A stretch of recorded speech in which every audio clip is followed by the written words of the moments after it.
Can a simple exchange of glances say it all? In the world of celebrities, yes. And this time, it happened between Demet Özdemir and Sara Bluma. It all took place during a gala night. Lights, cameras, perfect dresses, and an unexpected tension. It wasn't a phrase, nor a scandal. Just a gesture, a look. Enough for Demet to leave the event with one certainty. She's jealous of me. She didn't shout it. She whispered it, and did so with the confidence of someone who no longer needs explanations. Demet wasn't referring to what Sara said. She was talking about how she looked at her. A glance that tried to be subtle, but betrayed a hard-to-hide emotion, insecurity. The greeting was polite, the smile strained, but what was felt was something else.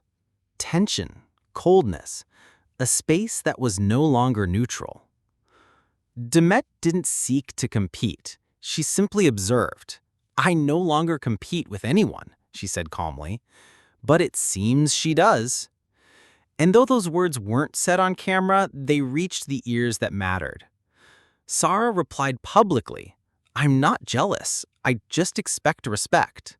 But her eyes said more than her voice. Demet noticed that.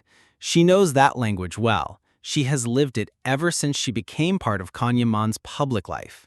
And what she read that night wasn't annoyance.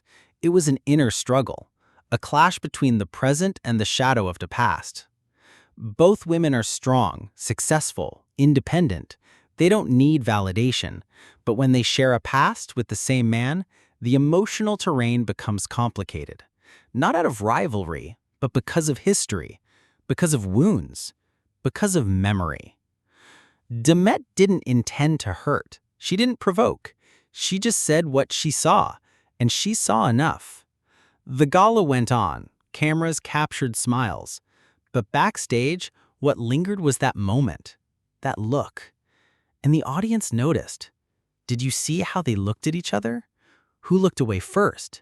Did you notice Demet's calm? Comments spread quickly, because the audience understood what nobody said. It wasn't a confrontation. It was something more subtle, more real. Kanyaman said nothing, but those close to him say his silence was uncomfortable, because he knows that Demet and Sara represent two very different, yet equally intense phases of his life. And while those phases no longer overlap, they're not forgotten either. Since that night, Sara has changed. She became firmer, more present, not with Khan, but with herself, as if she needed to reaffirm her place, as if something shifted inside her, because sometimes you don't have to lose something to feel like it's already gone. Demet, on the other hand, kept moving forward, with the serenity of someone who no longer needs to prove anything. Her stability bothers more than any statement, because the past doesn't hurt for what it was, but for how strongly it still lives even when you're no longer in it. "I've already lived that chapter with him," she said privately, "and if someone needs to mention me to feel secure, that's no longer my concern." She didn't say it in public, but the message was received, like a soft fragrance that lingers without needing presence. Sara hasn't been defeated, but she's alert, and it shows, because when insecurity comes from within, shadows can't be fought with words, and in the smallest gestures, those who know can sense the tension. Not because there's a choice to be made, but because two stories coexist, one that ended and one still seeking confirmation. Demet doesn't want to go back. She never hinted at it, but she won't allow herself to be erased, because her story isn't a threat. It's a fact, one that, even if uncomfortable, remains, like a chapter that can't be torn out. Sara's look that night was just one page, but Demet had already read the whole book, and so had the audience, because in the world of celebrities, what isn't said is what's most deeply felt. Demet Özdemir is not just any woman. She's one of those who disturb others with her clarity, her quiet strength, and the way she decides without asking for permission. Yet it seems she's never been judged for who she truly is, but rather for what people wanted her to be.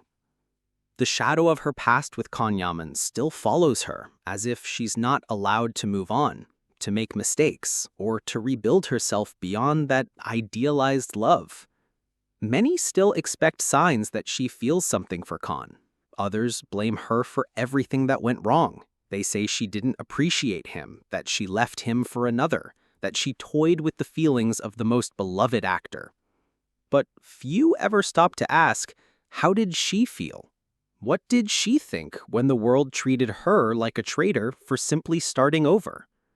Where is the empathy for a woman who, like everyone, just wants to be happy?